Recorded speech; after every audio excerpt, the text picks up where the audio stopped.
y a les masques de comédia qui sont le tremplin pour découvrir certains personnages. Pantalone, donc le vieux avare, Arlequin, donc ce servant rusé, Capitano.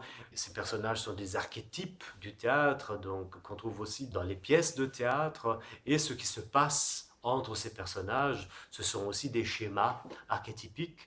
Donc ici, en fait, le travail sur le masque nous permet aussi de comprendre comment le jeu sur le plateau doit se passer, donc comment créer des scènes, en fait. Et puis, en fait, quand on lit une pièce de Ruzzante ou de Goldoni aussi, qui était plus tard, et puis évidemment de Molière, oui, oui, on voit comment ces personnages archétypiques, comment à partir de ces personnages, certaines actions, certains types de scènes sont nés à avoir porté ces masques. Pour comprendre Molière, pour comprendre Goldoni, oui, je conseille quand même d'avoir fait un travail sur les masques de comédia.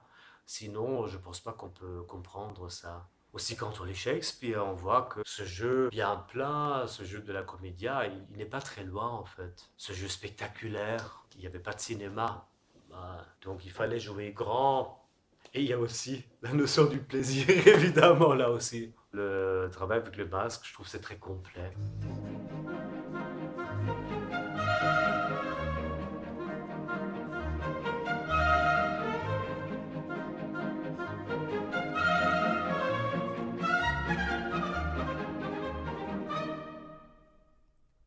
Et il y a tout de suite aussi la création d'un personnage. Peut-être pour un participant, ce personnage est un médecin, c'est possible.